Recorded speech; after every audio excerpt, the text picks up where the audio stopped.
എല്ലാ പ്രിയപ്പെട്ടവർക്കും ഇന്ന് നമുക്ക് ഒരു ഡ്രാഗൺ ഫ്രൂട്ട്സിനെ പറ്റി, അതിൻ്റെ ഫ്ലവറിങ്, അതിൻ്റെ ഏത് രീതിയിലാണ് അതിനെ നമ്മൾ പരിചരിക്കേണ്ടത്, അപ്പോൾ അതിനെപ്പറ്റി നമുക്ക് മനസ്സിലാക്കാം. ഇപ്പം ഞാൻ ഈ താഴെ ഒരു ഡ്രമ്മാണിത് ഇങ്ങനെ കീറി വെച്ചിരിക്കുകയാണ്. എന്താണെന്ന് ചോദിച്ചു കഴിഞ്ഞാൽ, എനിക്ക് കുറച്ച് കോഴികളൊക്കെ ഉണ്ട്. അത് ചിലപ്പോൾ ഇത് ചതഞ്ഞ് പറിച്ച് ഇതിൻ്റെ വേരുകൾ നമ്മുടെ ഈ സർഫേസിൽ കൂടെ പോയിക്കൊണ്ടിരിക്കുന്നത്. അപ്പോൾ അത് ചതഞ്ഞ് പറയുമ്പോൾ ആ വേരുകളെല്ലാം അങ്ങ് പോകും. അപ്പോൾ അവിടോട്ട് അടുക്കാതിരിക്കാൻ വേണ്ടിയാണ് ഞാൻ ആ ഡ്രം വെച്ചിരിക്കുന്നത്. അപ്പോൾ നമ്മൾ ഇത് ചെയ്യുവാണെങ്കിൽ, വാണിജ്യാടിസ്ഥാനം ചെയ്യുവാണെങ്കിൽ ഏറ്റവും നല്ലത് കോൺക്രീറ്റ് കൊണ്ടുള്ള തൂണ്, കോൺക്രീറ്റ് ചെയ്തുള്ള പില്ലർ ആണ് ഏറ്റവും നല്ലത്.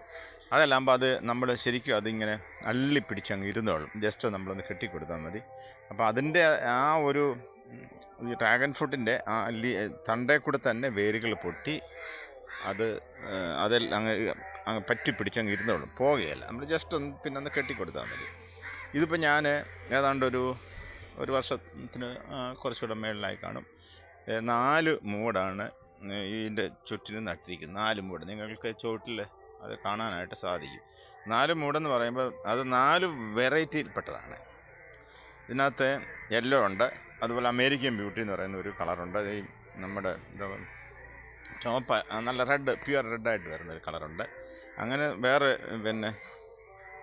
ഒരു പിങ്ക് ടൈപ്പുണ്ട്. അങ്ങനെ 3-4 കളറാണിത്.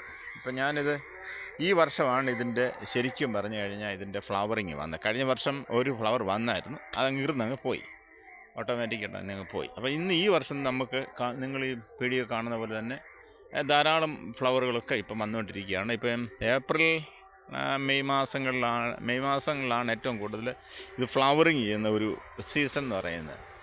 ഈ വർഷം ഒരുപാട് ഫ്ലവർ എനിക്ക് വന്നിട്ടുണ്ട്. അപ്പോൾ ഞാൻ ആദ്യം വന്ന ഒരു 2-3 ഫ്ലവർ അത് ശരിക്കും പറഞ്ഞാൽ വാടി താഴോട്ട് അങ്ങ് പോയി.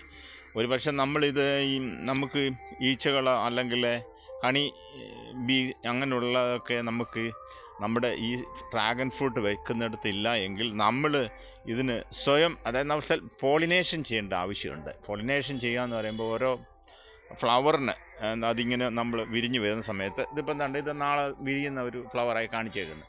ഈ ഫ്ലവർ എന്ന് പറയുന്നത് വിരിഞ്ഞ് കഴിഞ്ഞ് താഴോട്ട് അതിൻ്റെ പോയി. ഇനിയിപ്പോൾ അത് ഫ്രൂട്ടായിട്ട് അങ്ങ് ഇത് രൂപാന്തരപ്പെട്ടുകൊണ്ടിരിക്കും. അപ്പോൾ നമ്മളിത് ശരിക്കും പറഞ്ഞു കഴിഞ്ഞാൽ ഇതിപ്പം വിരിയുന്ന സമയത്ത് എനിക്കിപ്പം പോളിനേഷൻ ചെയ്യേണ്ട, കാരണം എനിക്കിവിടെ ഒരുപാട് ചെറിയ ഈച്ചകളും വൻ ഈച്ചകളും ഒക്കെ ധാരാളമായിട്ട് വരുന്നുണ്ട്.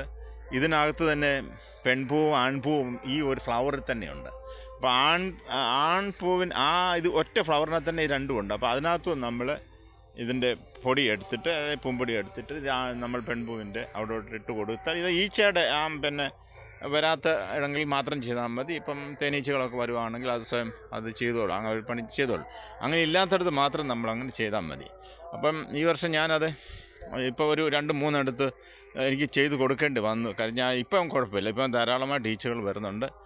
വളരെ ഭംഗിയായിട്ട് തന്നെ ഇപ്പം ഇതൊക്കെ നാളെ ഇനി അത് വിരിയുന്നതാണ്. വലിയ ഒരു ഫ്ലവറായിട്ടായി വരുന്നത്. ഞാനിത് ആദ്യമായിട്ട് എനിക്കിവിടെ പൂ വരുന്നത് കാണുന്നത്. ഇനി ഞാനിതൊരു കുറച്ചുകൂടെ വൈഡായിട്ടൊക്കെ ഇങ്ങനെ ചെയ്യണമെന്ന് മനസ്സിലുണ്ട്. കണ്ടിട്ട് മനസ്സിന് വളരെ സന്തോഷം തോന്നുന്നുണ്ട്. നമുക്കൊക്കെ ഇത് കാണാനും ഇതിൻ്റെ ഒരു ഭംഗി ആസ്വദിക്കാനൊക്കെ നല്ലതാണ്. ഇനി അതുമല്ല, വാണിജ്യാടിസ്ഥാനത്തിൽ ചെയ്യുന്നുണ്ടെങ്കിൽ നിങ്ങൾക്ക് 1-2 മൂടൊക്കെ നിങ്ങൾക്ക് വെച്ച് കഴിഞ്ഞാൽ നമ്മുടെ വീട്ടിലേക്കുള്ള ഫ്രൂട്ടുകൾ നമുക്കതിന് പറിച്ചെടുക്കാനായിട്ട് സാധിക്കും. അപ്പോൾ ഇനിയിപ്പം എനിക്കിവിടെ മാംഗോസ്റ്റിൻ ധാരാളമുണ്ട്, അതുപോലെ റംബുട്ടാനുണ്ട്. ഇനിയിപ്പോൾ അതിൻ്റെയൊക്കെ സീസണാണ് ഇനിയിപ്പോൾ ഈ അടുത്ത് വരുന്നത്. അപ്പം ഈ ഒരു വീഡിയോ നിങ്ങൾ മാക്സിമം നിങ്ങൾ ഷെയർ ചെയ്യണേ. കാര്യം ഒരുപാട് ആൾക്കാരുടെ ഒക്കെ ഇതങ്ങ് എത്തട്ടെ. അപ്പം പലർക്കും ഇതാഗ്രഹം കാണും ഇതിൻ്റെ കാര്യങ്ങളെ പറ്റിയൊക്കെ. ഇതിൻ്റെ വളം എന്ന് പറയുന്ന പരിചരണം എന്ന് പറയുന്നത്, നമ്മൾ കഴിയുന്നത് നമ്മൾ ഈ രാസവളം ഒഴിവാക്കിക്കൊണ്ട് തന്നെ നമ്മൾ ഓർഗാനിക്, അതായത് ചാണകപ്പൊടി, ആട്ടുംകാഷ്ടം, കോഴിക്കാഷ്ടം, നൈട്രജൻ കൂടുതൽ അടങ്ങിയിരിക്കുന്ന വളമാണ് ഈ കോഴിവളം എന്ന് പറഞ്ഞത്. കോഴിവെള്ളം നല്ലതാണ്, പക്ഷേ നമ്മളതിൻ്റെ ചുവട്ടിലിടാതെ കുറച്ച് ഡിസ്റ്റൻസിലൊക്കെ ഇട്ട് കൊടുത്താൽ അതിൻ്റെ ഹീറ്റ് ഒരുപാട് ചൂടുള്ളതാണ് ഈ കോഴിവെള്ളം. അപ്പോൾ അത് നമ്മളെ ശ്രദ്ധിക്കണം. അതുപോലെ തന്നെ ഈ വേപ്പിൻ പിണ്ണാക്ക്, എല്ലുപൊടി, ഇങ്ങനെയുള്ള വളങ്ങൾ മാത്രം മതി. നമുക്ക് വലിയ ഭാരങ്ങളൊന്നുമില്ല. ആദ്യം ഇത് ചെയ്യുന്ന ഒരു പ്രശ്നങ്ങളേ ഉള്ളൂ. ആദ്യം കുറച്ച് പൈസ നല്ല രീതിയിൽ ചെയ്യുകയാണെങ്കിൽ ഒരു മൂടിനൊരു 1500-1800 രൂപ ഒക്കെ ഇതിനകത്ത് വരും. അപ്പോൾ അത് ഒരു മൂഡില്ല. അതിപ്പം വാണിജ്യാടിസ്ഥാനം ചെയ്യുമ്പോൾ അതിനനുസരിച്ചുള്ള ആദ്യത്തെ ഫസ്റ്റ് നമുക്ക് എക്സ്പെൻസ് വരും. അപ്പോൾ എൻ്റെ ഈ വീഡിയോ നിങ്ങൾക്കെല്ലാം ഇഷ്ടമായി കാണുമെന്ന് തോന്നുന്നു. കൂടുതൽ ആൾക്കാരിൽ എത്തട്ടെ. ലൈക്ക് ചെയ്യണം, കഴിയുന്നത് നിങ്ങൾ സബ്സ്ക്രൈബ് ചെയ്ത് ഇത് നമ്മുടെ വീഡിയോ മുന്നോട്ട് പ്രോത്സാഹിപ്പിക്കണം. ഓക്കെ, എൻ്റെ ഈ വീഡിയോ വാച്ച് ചെയ്ത എല്ലാവർക്കെല്ലാം എൻ്റെ താങ്ക്സ്. ഓക്കെ, ഇപ്പം തൽക്കാലം ഞാൻ വൈൻഡപ്പ് ചെയ്യുന്നു. Okay, thank you very much.